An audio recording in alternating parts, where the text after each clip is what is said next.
So eto na nga po mga kaibigan, Los Angeles Lakers big man Christian Coloco pinayagan ng maglaro, meron ng medical clearance, gagamitin kontra sa kupunan ng Golden State Warriors. And before that kaibigan, huwag po munang kalimutan na i-like at subscribe ang ating YouTube channel, then pahit na rin ang notification bell. Maraming salamat po mga kaibigan. Etong susunod na makakalaban ng Lakers, alam naman natin hindi basta-bastang kupunan. Warriors ito mga kaibigan, at talaga isa ito sa pinakamalakas na kupunan dito nga po sa NBA. At nakita naman natin huling laban ng Warriors kontra sa Pistons, 111-93. Easy game lang mga kaibigan yan, no? Easy win po yan dito nga po sa Warriors. Pero sa pagkakataong ito mga kaibigan, kung hindi po magbabago ng sistema ang Lakers, no, at gagamitin pa rin nila yung kanilang first 5 lineup na wala pong big man or sentro, ay malaki ang posibilidad na matalo ang Lakers kontra nga po dito sa kupunan ng Warriors. Pero syempre alam naman natin si JJ Redick,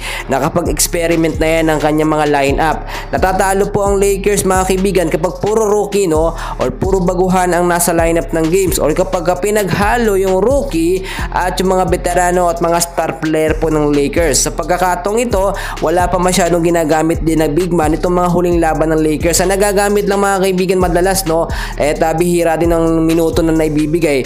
Ito pong si Jackson Hayes mga kaibigan. Nag-i-stick kasi ang Lakers sa kanilang first 5 lineup, no. Pinag-aaralan pa to etong si Angelo Russell, si LeBron James, si Austin Reeves, si Anthony Davis, nakita naman natin si Rui Hachimura. Yan yung sa first 5 lineup, which is alam naman natin hindi yan malakas na kupunan mga kaibigan, no? Hindi yan malakas na first 5 lineup. Sa pagkakataong ito, hinihintay din natin ito nga pong si Christian Coloco. And ayon sa update, baka kapag laro na ito mga kaibigan, ito po yung magbibigay ng malakas na depensa dito nga po sa Lakers. So bakit hindi na lang gamitin itong si Jackson Hayes?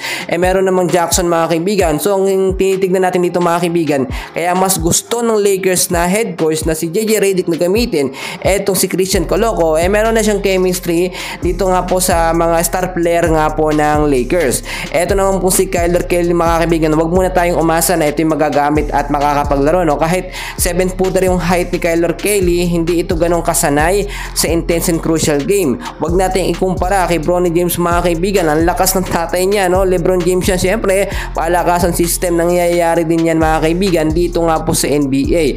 At eto nga pong Golden State Warriors mga kaibigan ay hindi rin basta-basta magpapanalo. Tignan nyo mabuti, kapag hindi ginamit ng Lakers ang kanilang big man, no, kontra dito sa Warriors, ay 100% na matatalo ang Lakers. Pero kapag ginamit ng Lakers ang kanilang big man, sabihin na natin kahit si Jackson Hayes, no, sana nga mas maganda, eto nga si Christian Coloco ang mas mabigyan ng playing time, ay nakakasigurado tayo napakalaki ng tsansa ng Lakers na manalo kontra sa Warriors. Sabihin na natin preseason game lamang ito mga kaibigan, kailangan itong seryosohin dahil dito magsisimula ang tagumpay at paglakas nga po ng mga kupunan, no? Yung seryosong laban kahit sabihin natin na preseason game lang.